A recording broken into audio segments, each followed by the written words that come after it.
So in this video, we're going to be talking about installing this fan here. It's a bladeless fan. I've never had something like this before. The manufacturer actually gave me this to review and make a video. And so we're going to start out in the beginning when I had the old fan in the ceiling. But first, let's do a quick review of the fan post-installation. So you can see here, it looks really good. It's cool. It's got a remote control, so you can change the brightness of the light in the middle, also the color temperature of the light in the middle. You can see, it's hard to see here that it's changing to different colors. One thing I noticed is that when the fan isn't moving, you can pretty clearly tell that this is plastic and not wood. But when it's moving, it just looks super cool. So I didn't realize until I was looking at the instructions that you can actually connect this up to your Alexa device too. So through the Smart Life app, which I use already for a number of different things around my house, I was able to add this in. I had to make sure that I turned my Wi-Fi on the 2.8 G before it would sense it. But also the directions were a little bit confusing with pushing the upper left button. I had to push it a number of times. Also, that upper left button will reverse. So it's from summer to winter mode, but it has the Wi-Fi signal on it. So it was like, hold it down twice short and then once long. Try that a couple times. You'll know it starts beeping once it's in pairing mode. So now I can do things like say, Echo, turn on the office ceiling fan. And there it goes. Or Echo, turn off the fan light.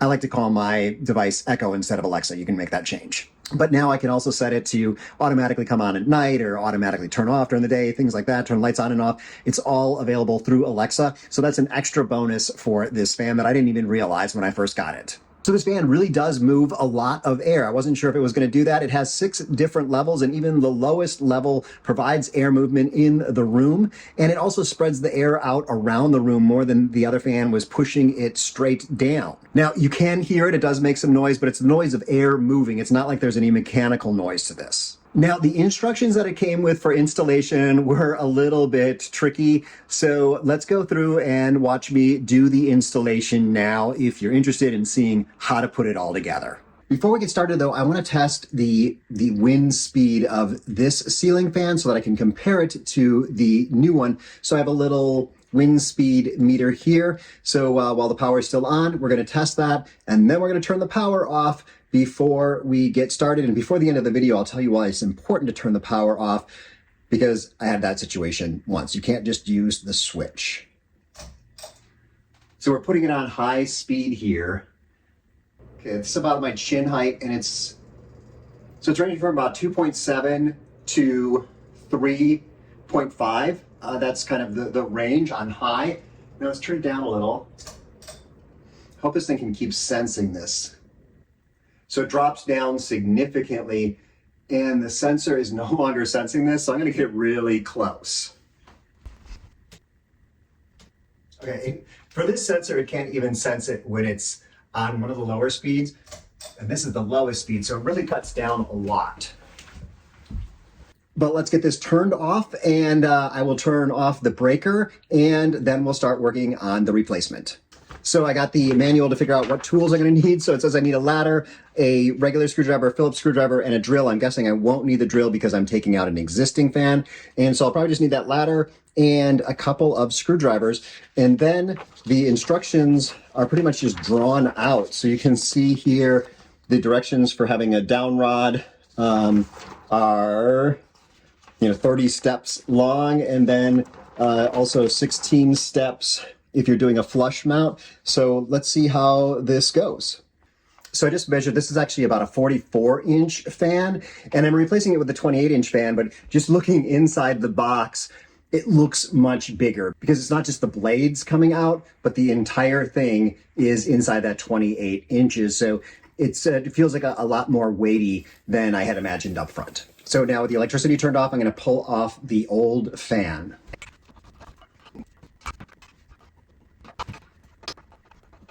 So taking down the old fan was actually way easier than I expected. Now it's on to the step of installing the LED light. Okay, so this is where the drawing only instructions get a little bit confusing. So I'm looking for the part that I put on there, and I look through here, try to match it up, but the parts here don't have letters or numbers, so and scales, so it's a little bit hard to figure out which of these parts might be like process of elimination a little bit. Okay, so after looking through the different pieces, I didn't find anything that looked like that, but I saw this here, which looks like this, except thinner. And so what I found was if you turn it, you can pull it off, and this piece looks like that. So that looks like that's our first piece to install.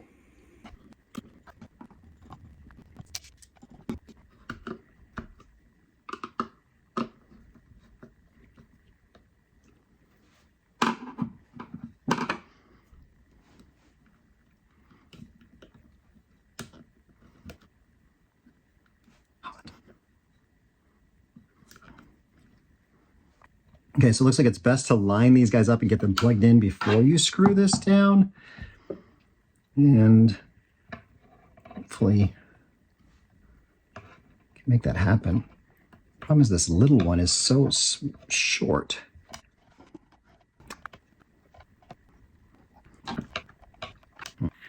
Okay, so I looked inside there, and these little lines on top, they go up. It's obvious on the big one, not obvious on the small one. So let's see if we can do this.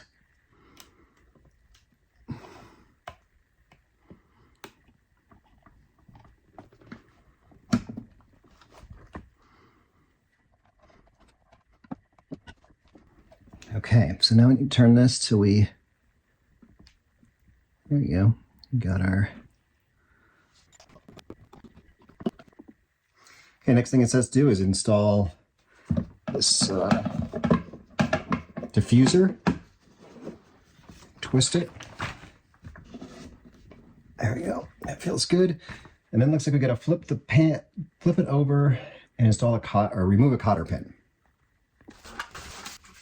Let's see how good. I think that needs to get pulled out. So it must be.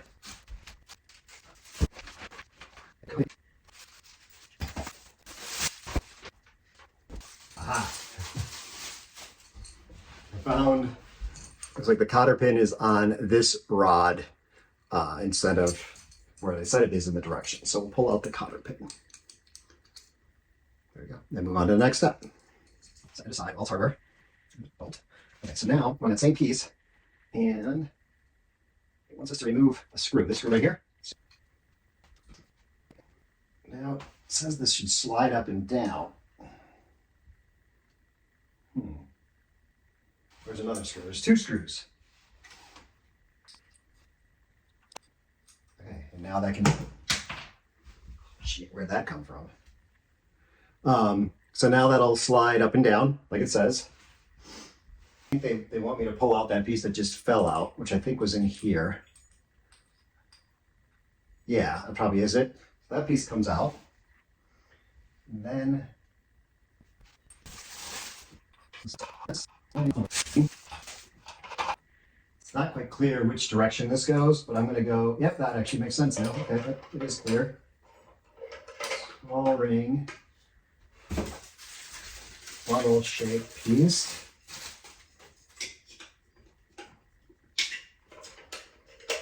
Okay.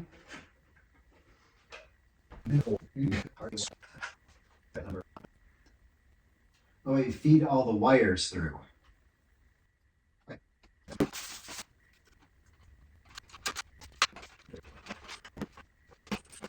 So it's nice. They have this, looks like a safety cable here, but it won't go up in through there. So I think I need to take it off. That's missing from the directions, but let's take it off and put it through.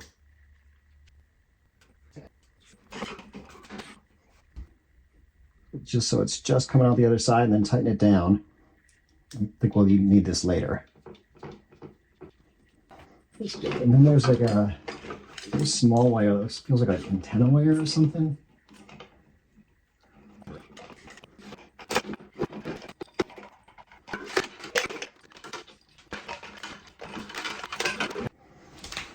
Let's go back to this now. Okay, so I think that we've just successfully done step 9. We're on to step 10. Oh, shoot. Mother. I did that one wrong right there. Okay, let's back up again. Put that on the opposite direction than it's supposed to. So let me just go ahead and fix that. Okay, that was easier than I thought. I've got that guy facing the right direction now. And so it says to put the whole thing over that and lock it in place. And now we take that bolt that we pulled out earlier.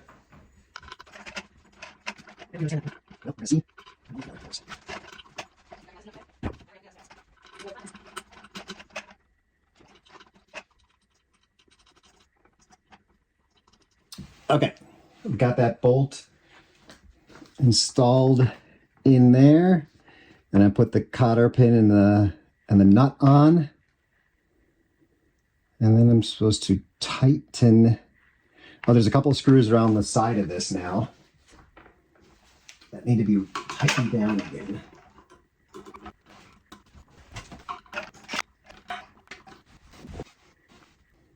Okay, now we're at the other end of this. Need to put this guy back in, pull it down, and then do something I don't understand. Okay, so looks like we got this part here.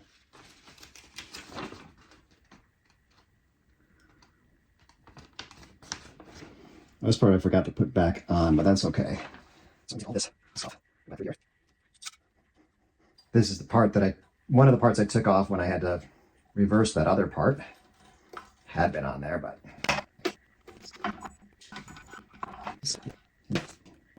Okay, that's 15. 16. Looks like I should pull that all the way up and tighten it. Okay, so we took these screws out earlier. Now I put them back in.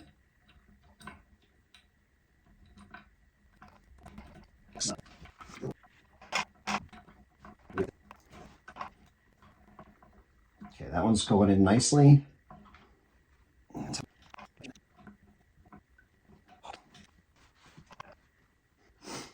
Step 17 is a little unclear. Okay, step 18 is mounting this piece, and I'm going to mount it against the electrical box up, and it's reminding us to turn off the circuit breaker. And we'll put that on and then pull the wires through.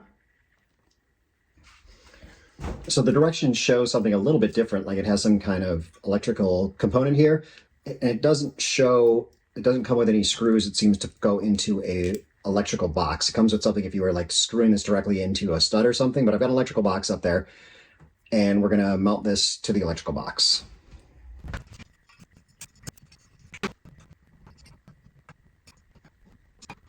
So I think it's worth mentioning that the electrical box that's in my ceiling is a fan electrical box. It's not just a normal electrical box, it's a fan box, which is meant to be able to hold the weight of a fan. Next up, it looks like it wants me to pop the fan in there and then make the electrical connections. The electrical connections on the instructions are way more simple than they are in real life. You just need to connect up the white to the white, the black to the black, green to the copper wire, things like that. But it looks like it's just like a simple snap connect.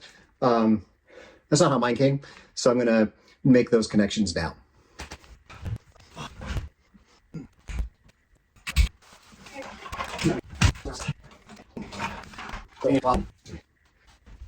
So a couple other things to note is that it does come with a different down rod. I don't know if this one's longer, maybe it's a little bit longer. And you can mount it directly across up against the ceiling. I'm not sure how well it would work if it was mounted against the ceiling, but those options are available in this kit. So it does come with wire nuts though, which is what you'll need to connect up the wires because those little clicky parts aren't there.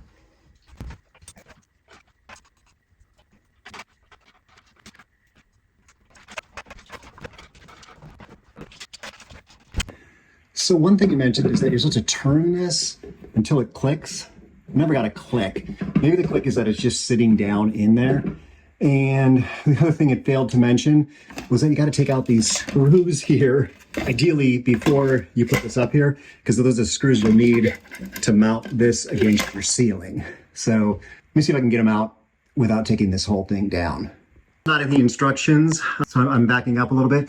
You should remove these two screws, the ones without lock washers, before you hang up the fan, because you'll need those to screw in later and they'll not be removable at that point.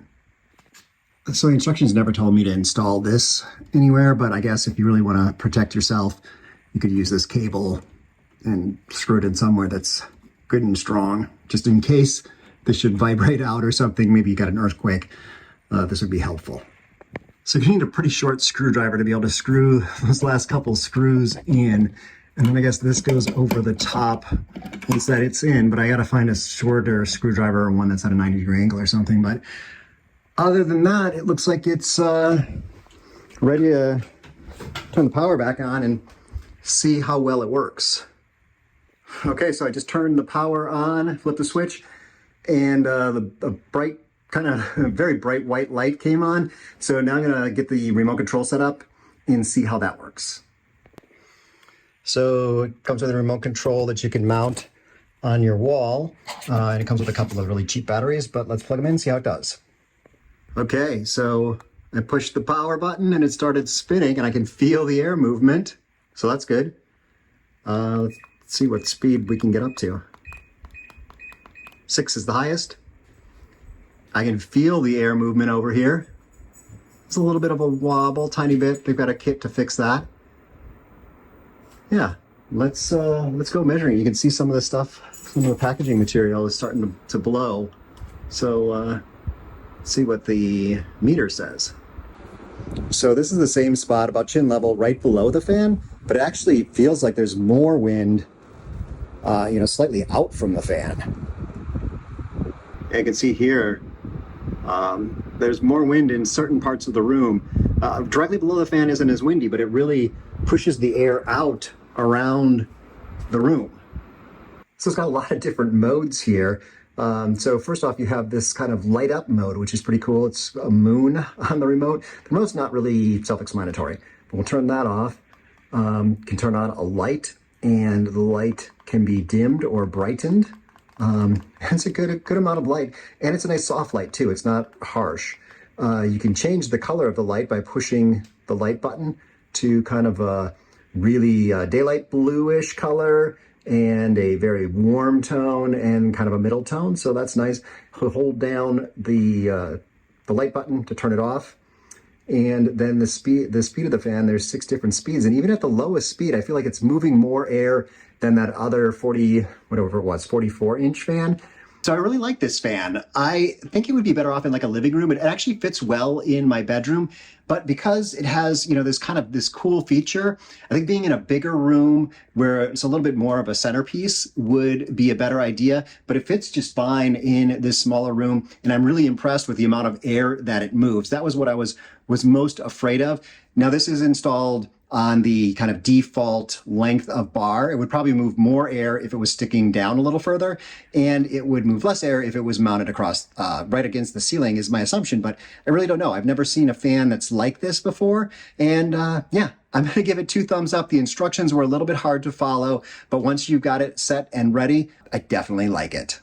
So I promised I was going to tell you why you need to turn off the circuit breaker. And that is because if you have a light switch and there's a neutral hot reverse, the light switch will function normally. You would not know that there was a problem, except the electricity is still flowing when you go to unwire everything, because the light switch is actually switching off the neutral, not switching off the hot. So if you go and use the circuit breaker, you will definitely turn off the hot. So make sure you don't just rely on a light switch.